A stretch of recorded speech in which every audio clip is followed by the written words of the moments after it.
Guys, welcome back to my channel सपनों से हकीकत तक। ऐसा कि आप सबको पता है कि हम लोग की प्रिपरेशन ऑनगोइंग है और हम यहाँ पे अपना एक्टिव रिकॉल करने की कोशिश करते हैं, चीज़ें याद करने की कोशिश करते हैं और कुछ भी जो मिल जाता है नया, जैसे कि फैक्ट्स या फिर कुछ क्वेश्चंस प्रैक्टिस करते हैं, सो दैट आप लोग ट्रैक पे रहो और मैं भी ट्रैक पे रहूँ।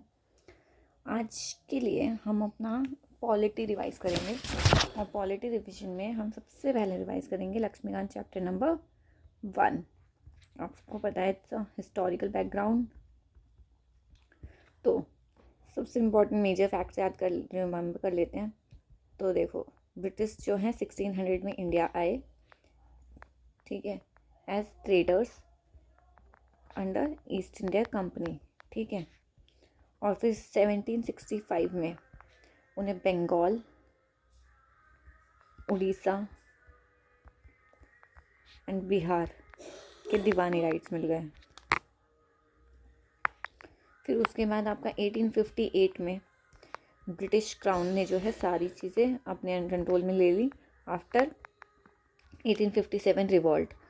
फिर उसके बाद आपका 1946 में कॉन्स्टिट्यूएंट असेंबली बनी, जिसके बाद हम लोग का कॉन्स्टिट्यूशन बिल्ड होना स्टार्ट हुआ, ठीक है। आपको बस ऐसी ही चीज़ें रिवाइज करनी है, लाइक आपको याद करके रखना है कि आपको कितना याद है कितना नहीं। मैं भी वही कर रही हूँ। अभी हम करेंगे कंपनी रूल, जो कि आपका चला था 1773 से 1858 तक, ठीक है। तो इसके जो, क्योंकि हम सबको पता है कि ये जिसके जो अंदर के एक्ट थे उस पर काफ़ी क्वेश्चंस आते हैं, तो ट्राई टू रिमेंबर देम। तो first act was regulating act. Regulating act जो था वो था आपका 1773, फर्स्ट एक्ट था ये। तो इसे हम कहते हैं first step of centralisation.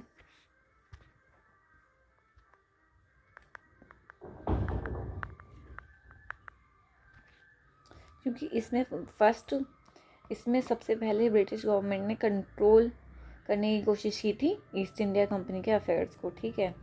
And इसके बाद और इसी में इन्होंने फर्स्ट टाइम रिकॉग्नाइज किया था पॉलिटिकल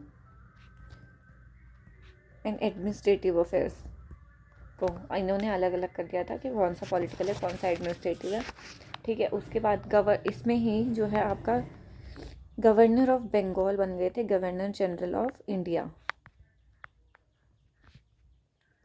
ठीक है। और first governor general of India कौन थे? Lord Warren Hasting.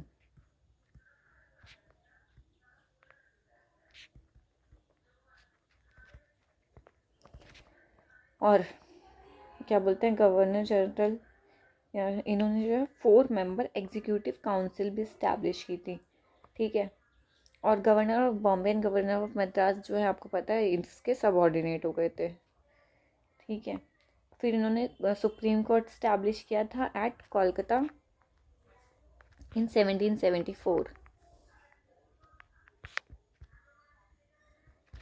ठीक है। और उसमें आपने पढ़ा ही होगा, सुप्रीम कोर्ट के जज थे एलाइजा एम्फी। याद रखने की कोशिश करना है ऐसे नेम्स। फिर उसके बाद आपका जो था प्रोहिबिटेड एनी प्राइवेट ट्रेड, ठीक है। इन्होंने जो है प्राइवेट ट्रेड को प्रोहिबिट कर दिया था, जिसमें आपका गिफ्ट्स और क्या बोलते हैं ब्राइब्स लेना भी प्रोहिबिटेड था। फिर कोर्ट ऑफ डायरेक्टर्स इस्टेब्लिश किए थे इन्होंने इसी एक्ट के under to report and its revenue civil and military affairs. फिर उसके बाद जो है इसी एक्ट के अंदर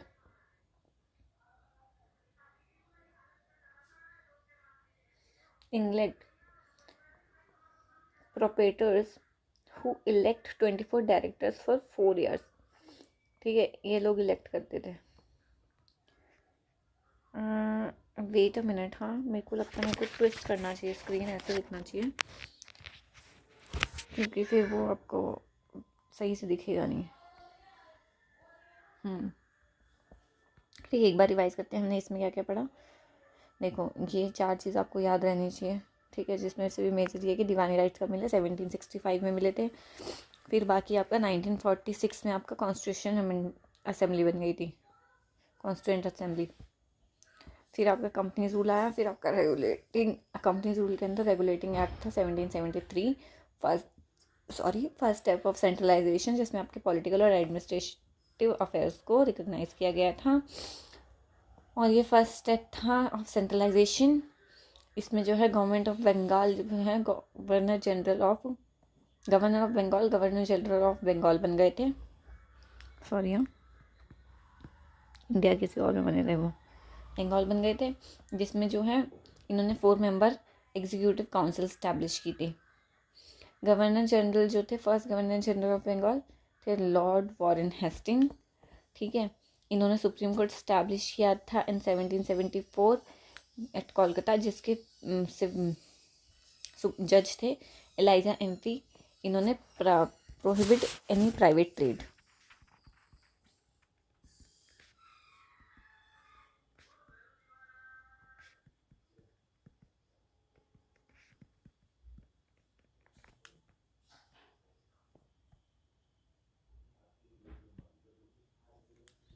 ठीक है, तो ये आपका फर्स्ट एक्ट हुआ, इसमें इतनी चीज़ें तो याद रखनी है। फिर आपका सेकंड हुआ अमेंडिंग एक्ट ऑफ 1781। इसी एक्ट में कुछ अमेंडमेंट्स किए थे इन्होंने, जिसको हम एक्ट ऑफ सेटलमेंट भी कहते हैं।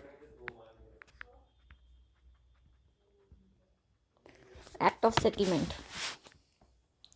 exempted governor general council servants for jurisdiction of supreme court for official act। ठीक है, तो जो भी गवर्नर जनरल थे, काउंसिल मेंबर्स थे और आपके सर्वेंट्स थे, वो सुप्रीम कोर्ट के जुरिडिक्शन से फ्री थे फॉर ऑफिशियल एक्ट। मतलब उन्होंने पर्सनल का तो नहीं पता, पर उन्होंने जो भी अपने ऑफिशियल चीज़ों के लिए एक्शंस लिए हैं, उसके लिए इनके ऊपर कोई जुरिडिक्शन नहीं लगेगा। ठीक है, फिर आपका जो है excluded revenue matters from jurisdiction of supreme court. Revenue matters पे भी सुप्रीम कोर्ट कुछ नहीं कहेगा। ठीक है, required administrator proposal law of the defender. ठीक है, एडमिनिस्ट्रेटर प्रपोजल लगेगा, लॉ ऑफ द डिफेंडर के लिए चाहिए ही चाहिए। फिर appeals from pro courts, governor general in council not in supreme court. ठीक है, सुप्रीम कोर्ट में अपील नहीं होगी, गवर्नर जनरल इन काउंसिल में होगी।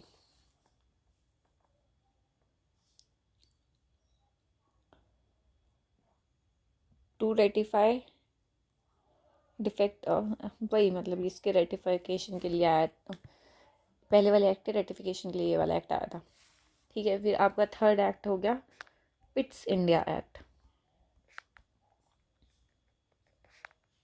पिट्स एक्ट जो है आपका 1784। टाइम याद रखने की कोशिश करना, ये लोग कई बार टाइम से कंफ्यूज कर देते हैं। तो पिट्स इंडिया एक्ट के लिए है distinguish between commercial and political functions of company. इसने कमर्शियल एंड पॉलिटिकल फंक्शंस को अलग कर दिया था कंपनी के।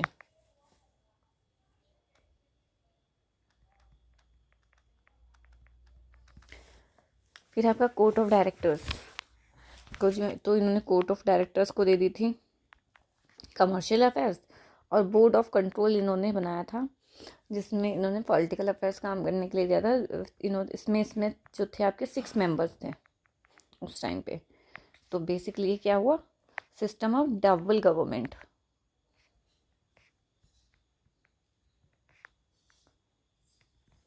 ठीक है, तो कंपनीज की जो टेरिटरी थी अब ब्रिटिश पोजेशन कहलाने लगी थी। फर्स्ट टाइम इसमें हुआ था ब्रिटिश पोजेशन।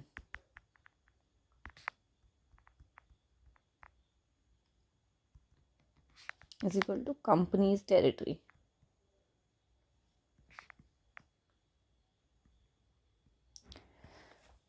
इसी एक्ट में आपका जो है बॉम्बे एंड मद्रास जो है सबऑर्डिनेट हो गए थे बंगाल के इन matter of war, diplomacy and revenue. कौन कौन से मैटर्स थे, वॉर, डिप्लोमेसी एंड रेवेन्यू, याद रखना।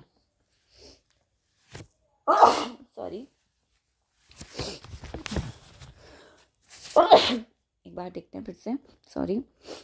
पिट्सबर्ग एक्ट 1784, इसमें सबसे इम्पॉर्टेंट चीज़ जो हुई थी, कमर्शियल एंड पॉलिटिकल फंक्शंस को सेपरेट कर, डिस्टिंग्विश कर दिया था, सेपरेट कर दिया था कंपनी के जो थे, और कमर्शियल अफेयर्स दे दिए गए थे कोर्ट ऑफ डायरेक्टर्स को, और पॉलिटिकल फंक्शंस दे दिए गए थे बोर्ड ऑफ कंट्रोल, ठीक है, जो कि एक पॉलिटिकल बॉडी थी जिसमें 6 मेंबर्स थे।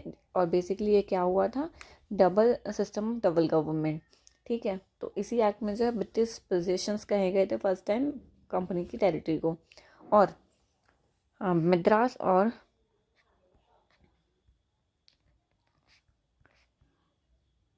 बॉम्बे जो है इसमें सबऑर्डिनेट हो गए थे बंगाल के for war, diplomacy and revenue, ठीक है। ऐसी चीज़ें बस याद रखने की कोशिश करनी है हमको। फिर फोर्थ आपका जो है act of 1786, governor general of Bengal इस टाइम पे थे लॉर्ड कॉर्नवालिस,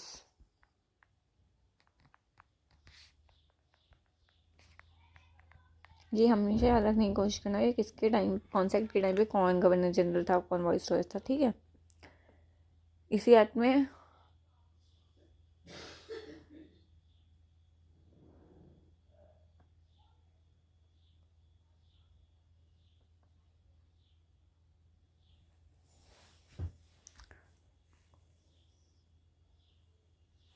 ये जो है ओवरराइड कर सकते थे decision of the council with the veto, और ये कमांडर इन चीफ भी थे।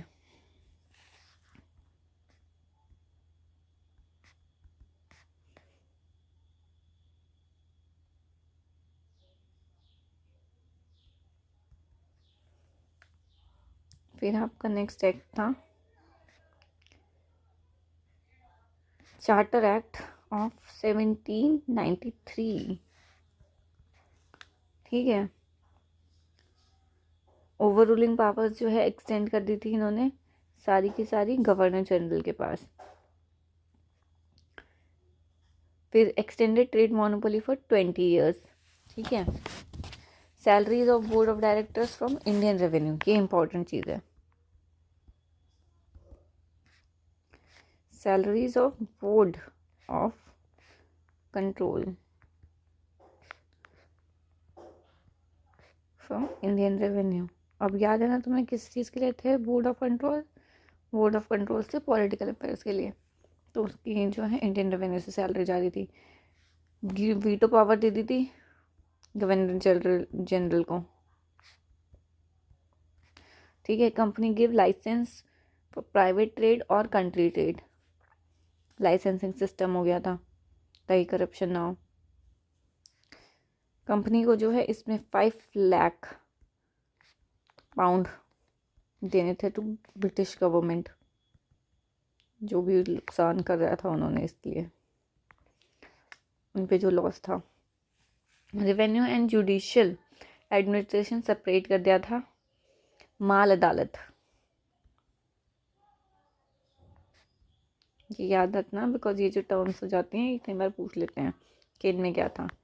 तो इसमें था रेवेन्यू एंड जुडिशियल एडमिनिस्ट्रेशन को सेपरेट किया गया था।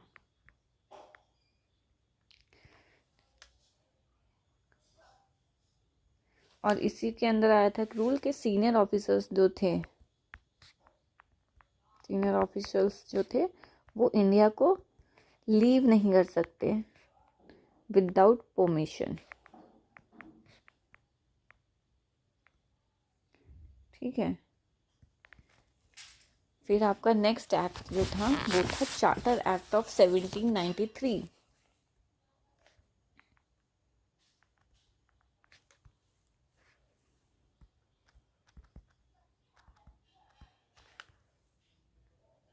वेट, चार्टर एक्ट ऑफ 1973 हमने पढ़ा लिया ना, हाँ। चार्टर एक्ट ऑफ 1813, ठीक है। ये ट्रेड मोनोपोली एक्स अबॉलिश्ड हो गई थी,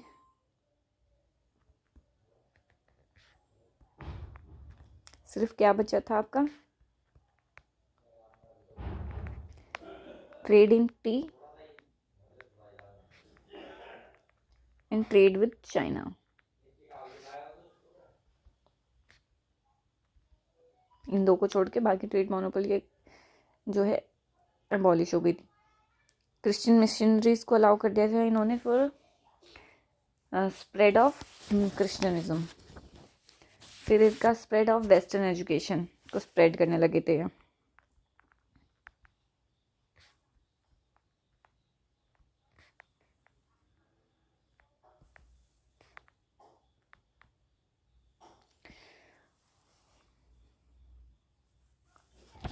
फिर इन्होंने जो है local government in India to improve taxes on person, tax impose करने के लिए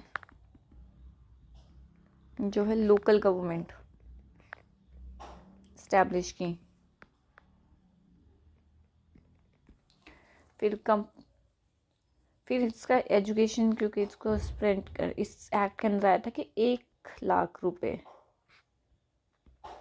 इनको एजुकेशन प्रमोशन के लिए देने होंगे एनुअली। पर क्या ये स्टार्ट हुआ था? नहीं स्टार्ट हुआ था, क्योंकि उन्होंने बस कह दिया था, कोई सिस्टम ऐसा क्रिएट नहीं किया था। फिर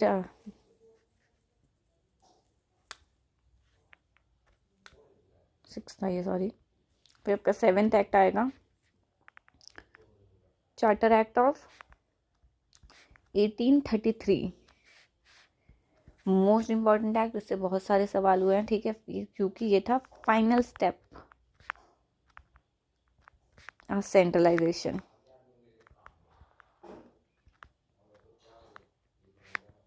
ठीक है, गवर्नर जनरल ऑफ बंगाल जो थे गवर्नर जनरल ऑफ इंडिया बन गए थे इसमें। और इसमें फर्स्ट कौन थे? William Bentinck. और first governor general of Bengal कौन थे? Lord Warren Hastings. वो वॉरेन हेस्टिंग थे, ये लॉर्ड विलियम बेंटिक थे। ठीक है, और गवर्नर जनरल ऑफ इंडिया के पास क्या था? All civil plus military powers सब इनके कंट्रोल में थी। ठीक है, और इनके पास एक्सक्लूसिव लेजिस्लेटिव पावर भी थी इन entire India.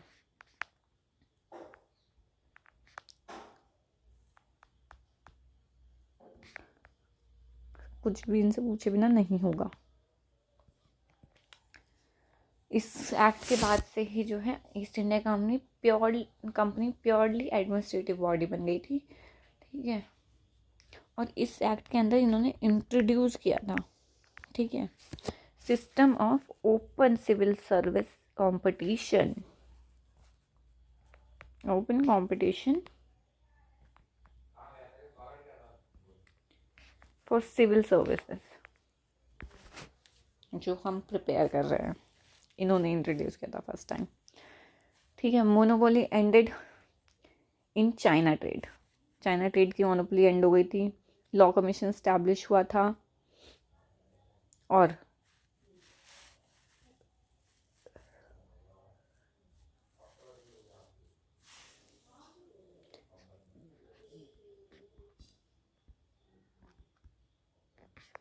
Monopoly ended in China trade. Law commission establish किया था।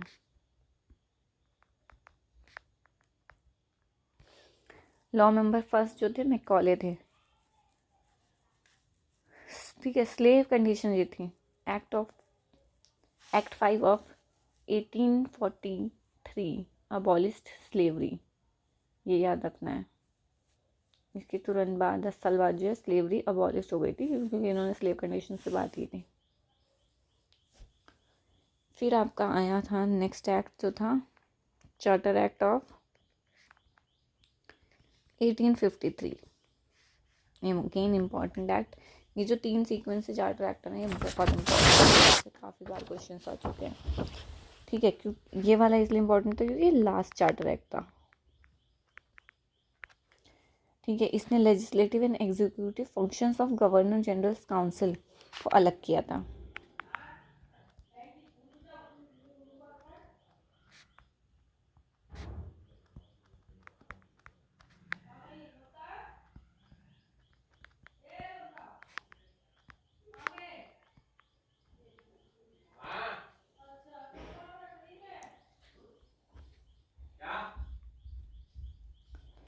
फिर जो है इन्होंने separate governor general legislative council establish की थी।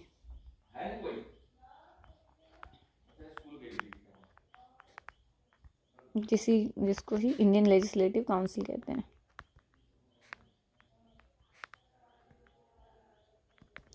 Open competition for civil services में इंडियंस को अलाउ किया था।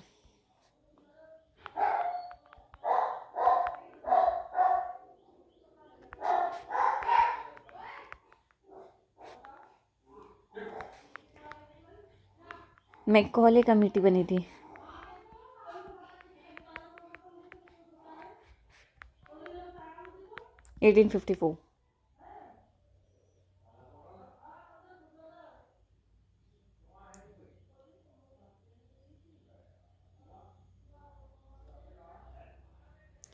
ठीक है, इसी एक्ट में जो हुआ था इन्होंने कोई पीरियड स्पेसिफिकली पीरियड नहीं मेंशन किया था, जैसे कि बाकी सब में इन्होंने 20 ईयर्स दिया था, तो इसमें नहीं दिया था। तो इसका मतलब आपका ये था कि नेक्स्ट 20, 25, 30 ईयर्स तक भी हो सकता था और कल भी वो ख़त्म हो सकता था। ठीक है। First time local representation in Indian legislative council, local representation हो गया था।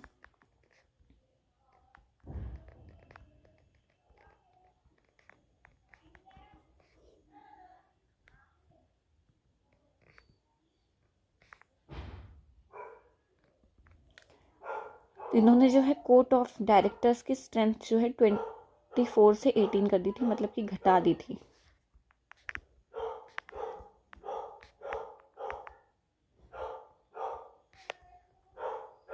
From 24 to 18।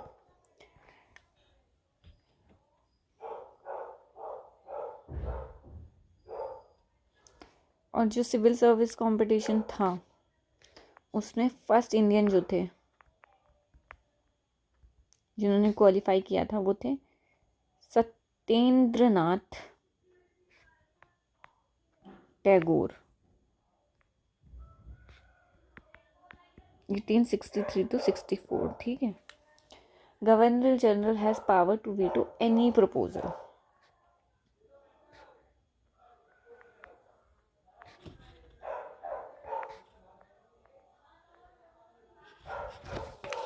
ठीक है।